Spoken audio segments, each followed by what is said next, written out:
Hello everyone, कैसे हैं आप सभी। आशा करती हूँ आप सभी अच्छे होंगे और पीएस स्टडी पर अच्छे से पढ़ाई कर रहे होंगे। इस क्लास में हम पॉलिटी यानी कि राज्य व्यवस्था क्लास 6 की एनसीईआरटी चैप्टर 2 देखने वाले हैं। कल हमने फर्स्ट चैप्टर देखा था। फर्स्ट चैप्टर का नाम था हमारा नागरिक जीवन, है ना। हम पीएस स्टडी पर क्लास 6 की ज्योग्राफी पूरी पढ़ चुके हैं, जिसमें कि 13 चैप्टर थे, हमने वो पढ़ लिए हैं। ठीक है। और हमने यहाँ पर लास्ट 6 मंथ का साइंस एंड टेक्नोलॉजी का करंट अफेयर कर लिया है। हमने यहाँ पर मैपिंग की क्लास कर ली है।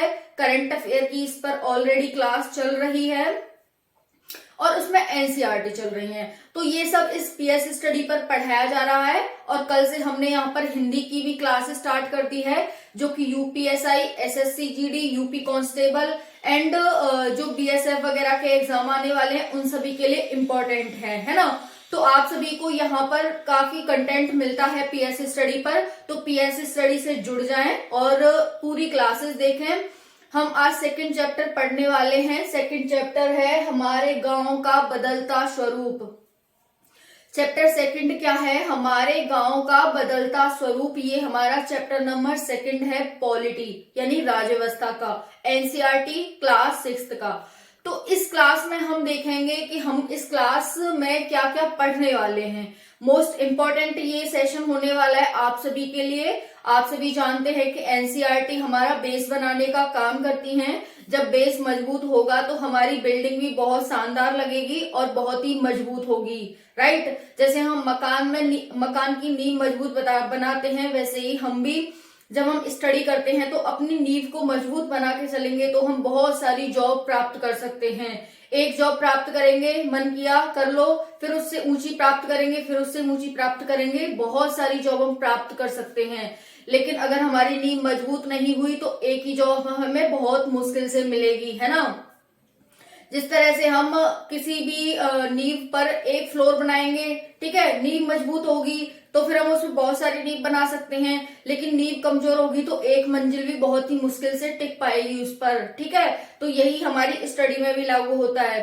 तो इस क्लास को हम स्टार्ट करने वाले हैं। चैप्टर 2 है पॉलिटी, राज्य व्यवस्था, हमारे गांव का बदलता स्वरूप। ओके, इसमें हम देखेंगे, कल हमने जो हमारा फर्स्ट चैप्टर पढ़ा था हमने राज्य व्यवस्था का, उसमें क्या देखा था एक बार कंक्लूड कर देते हैं। कल हमने देखा था कि एक भारत है, भारत में निवासी हैं, निवासी में नागरिक हैं, अनागरिक हैं। नागरिक जीवन कैसा है, अनागरिक जीवन कैसा है, सामाजिक जीवन कैसा है। जब नागरिक और अनागरिक दोनों रहते हैं तो उससे मिलकर के एक सामाजिक जीवन डेवलप होता है। वो कैसा है, क्या होता है सामाजिक जीवन, हमने ये देखा था। फिर हमने देखा था कि भारत का निर्माण कैसे हो रहा है, गांव शहरों से तहसील, तहसील से जिले, जिले से राज्य और राज्यों से एक भारत का निर्माण हो रहा है और इनका मुखिया कौन कौन होता है, हमने ये देखा था। फिर हमने देखा था कि कर्तव्य क्या होता है। हर व्यक्ति के अपने अपने कर्तव्य होते हैं, अगर वो कर्तव्यों का पालन करते हैं तो ठीक है, नहीं करते तो फिर उन्हें दंड की आवश्यकता होती है। दंड के लिए सरकार ने बहुत सारे ऑर्गेनाइजेशन, बहुत सारे संगठन बनाए हैं, है ना। फिर हमने देखा था कि स्थानीय स्वशासन की नींव कैसे पड़ती है। जब कहीं भी कोई भी व्यक्ति रहता है, उसे आने जाने के लिए एक अच्छी सुविधा चाहिए होती है, तो इसके लिए मरम्मत की जरूरत होती है। ऐसा तो है नहीं कि हमने एक बार कोई चीज बना दी तो बस वो जिंदगी भर के लिए हो गई, मरम्मत की आवश्यकता पड़ती है। तो जब मरम्मत के लिए आवश्यकता पड़ती है तो यहाँ पर कोई पीएम, सीएम या फिर कोई राष्ट्रपति तो देखने आएगा नहीं। जो हमारा स्थानीय स्वशासन, गाँव की, गली की, मोहल्ले की जो सड़कें हैं, नालियां हैं, पानी की व्यवस्था, बिजली की व्यवस्था, इसके लिए सरकार ने क्या किया कि छोटे छोटे स्थानीय स्वशासनों का निर्माण किया। जैसे पंचायत हो गई, नगर पालिकाएं हो गई, ठीक है। जैसे आप प्रधान सुनते हैं, पार्षद सुनते हैं, तो सरकार ने इसके लिए छोटी छोटी इकाइयां बनाई, जो कि गांधी जी का सपना होता है कि हम, अगर हमें भारत को डेवलप करना है तो हमें स्थानीय स्वशासन को, हमें पहले गांव को डेवलप करना होगा, जो छोटे छोटे गांव हैं, है ना, क्योंकि गांव से मिलकर ही हमारा एक पूरा देश बना हुआ है। तो फिर पहले जो पंचायत का निर्माण होता है वो राजस्थान के नागौर के बगदरी गांव से होती है, जवाहरलाल नेहरू के द्वारा 2 अक्टूबर 1959 ईस्वी को, है ना। फिर इसके लिए 73वां संविधान संशोधन किया जाता है 1992 में। और उसके माध्यम से उसमें 29 विषय जोड़े जाते हैं कि 29 विषयों पर कोई भी स्थानीय स्वशासन जो ग्राम पंचायत का प्रधान होता है वो उस पर कानून बना सकता है। तो ये सब हमने देख लिया था।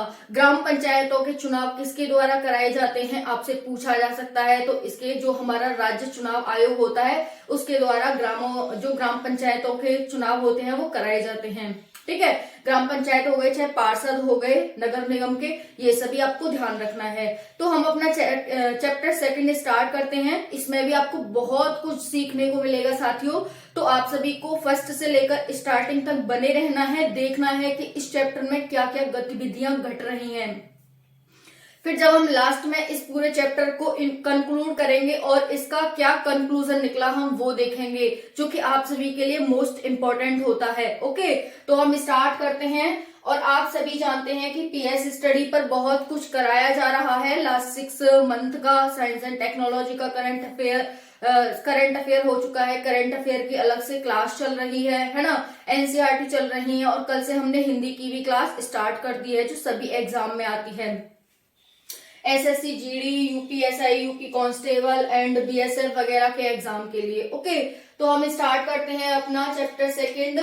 भारत गांव का देश है। भारत गांव का देश है। ये हमारा प्यारा भारत है, इसमें गांव बने हुए हैं। ठीक है, ये गांव का देश है, इसमें कोई शहर नहीं है। शहर नहीं है का मतलब अब तो वेस्टर्नाइजेशन हो गया है, यानी कि अरबीकरण हो गया है। इससे पहले कोई भी यहाँ पर शहर नहीं था, सभी गांव थे यहाँ पर। ठीक है, तो ये कहना चाह रहा है भारत गांव का देश है, जहां की 70% जनसंख्या गांव में निवास करती है ना। भारत एक गांव का देश है, भारत गांव का देश है, और इसमें 70% जनसंख्या आज भी गांव में निवास करती है। भारत में लगभग 6.5 लाख गांव हैं। भारत में कितने गांव हैं आपसे पूछा जाए तो आप बता सकते हैं भारत में वर्तमान में लगभग 6.5 लाख गांव हैं। फिर कह रहा है कुछ गांव शहरों और कस्बों के पास हैं, तो कुछ गांव इनसे अधिकतर दूर हैं। कुछ गांव शहरों और कस्बों के पास हैं, तो बहुत सारे गांव हैं वो इनसे दूर हैं, है ना। ठीक है, कुछ शहरों और कस्बों के पास है तो अधिकतर गांव इनसे दूर हैं, इसीलिए बिना योजना के बसे हुए हैं। क्यों बसे हुए हैं बिना योजना के? जो हमारे गांव हैं वो बिना योजना के बसे हुए हैं। आप देखो समझते हैं कैसे बसे हुए हैं। साथियों, लगभग 200 साल तक हमारे देश पर अंग्रेजों ने राज किया था। अंग्रेजों ने क्या, बहुत सारी यूरोपीय शक्तियों ने राज किया था, जिसमें से डच हो गए, फ्रांसीसी हो गए, स्पेनिश हो गए, है ना, और ब्रिटिश हो गए। इन सब ने भारत पर लगभग 200 वर्ष तक राज किया था। तो इन्होंने सिर्फ क्या किया था, टू नेशन थ्योरी लाई। ठीक है, बांटो और राज करो की नीति लाए। ठीक है, मतलब ये अलग अलग तरह से अपने फायदे के लिए अनेक नीतियां लाए, लेकिन भारत में इन्होंने कुछ भी विकास पर ध्यान नहीं दिया। जो हालांकि इन्होंने थोड़ा बहुत विकास किया, इनके माध्यम से भी बहुत सारी जो कुप्रथाएं थी वो इन पर दबाव डाल डाल करके हमारे जो देश के क्रांतिकारी थे, महान स्वतंत्रता सेनानी थे, उनके द्वारा खत्म कराई गई। लेकिन फिर भी बहुत सारी कुप्रथा भी रह गई हमारे देश में, और इतना सारा डेवलपमेंट भी नहीं हो पाया, क्योंकि यहाँ से वो जितना कमाते थे उसे वो यूरोप में ले जाते थे। जो अंग्रेज थे वो ब्रिटेन ले जाते थे, और बाकी जो यूरोपीय थे वो अपने अपने देश में ले जाते थे।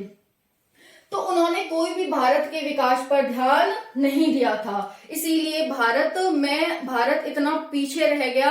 अदरवाइज भारत को किसी टाइम पर सोने की चिड़िया कहा जाता था। भारत का मुकाबला पूरे विश्व में कोई नहीं कर सकता था, लेकिन भारत को लूट लूट के ले गए, इसीलिए भारत की आज ये कंडीशन है। उसके बाद भी भारत बहुत तरक्की कर चुका है वर्तमान में, है ना। तो यहाँ पर अंग्रेजों ने राज किया था लगभग 200 वर्ष तक, तो उन्होंने कोई ध्यान नहीं दिया था। इस वजह से जो हमारे गांव है वो पिछड़े रह गए, और फिर वो किसी योजना के माध्यम से भी नहीं बन पाए थे, है ना।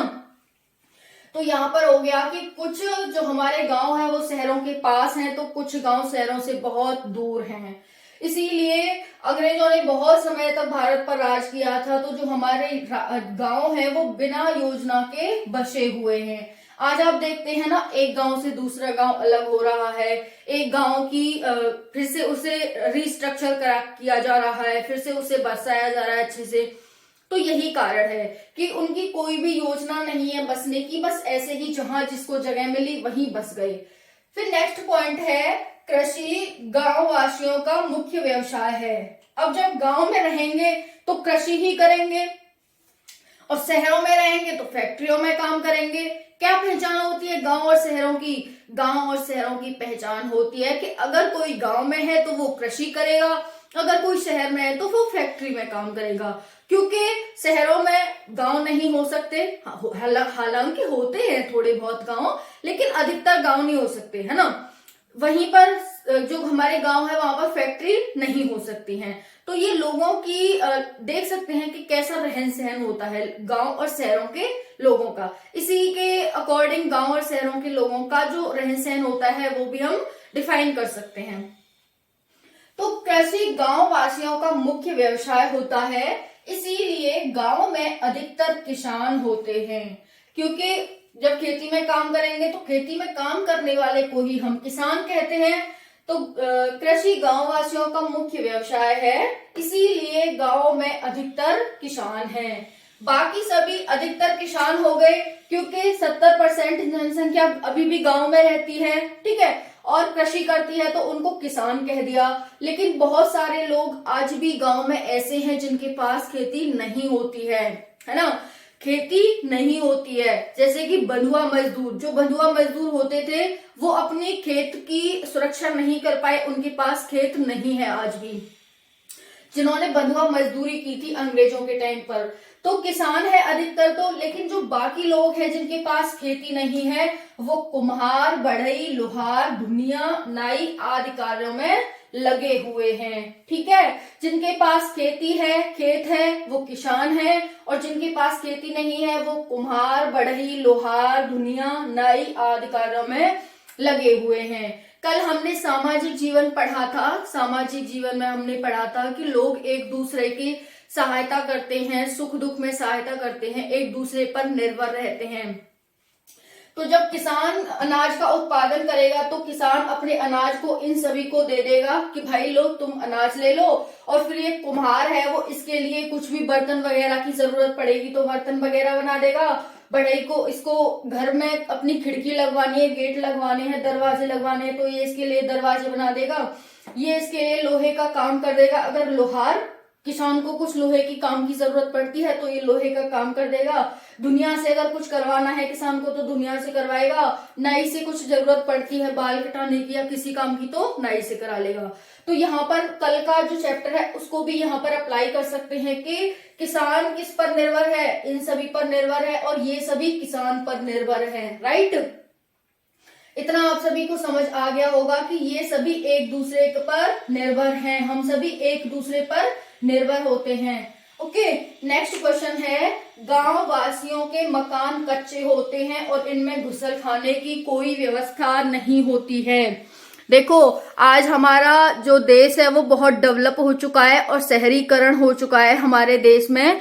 तो अभी घुसल खाने और सभी की व्यवस्था आपको मिल जाती है, लेकिन पहले ऐसा नहीं होता था, है ना। क्योंकि हम छठी क्लास की एनसीईआरटी पढ़ रहे हैं तो उसमें जो दिया गया है हम आपको वही पढ़ा रहे हैं, ठीक है। तो गांव वासियों के मकान कच्चे होते हैं और घुसल खानों की व्यवस्था नहीं होती है।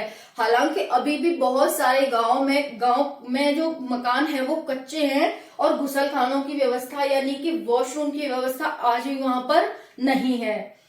नेक्स्ट है स्वतंत्रता के पहले। ये क्या है? स्वतंत्रता के पहले गांव पिछड़े हुए और प्रगति की कोई बात ही नहीं थी।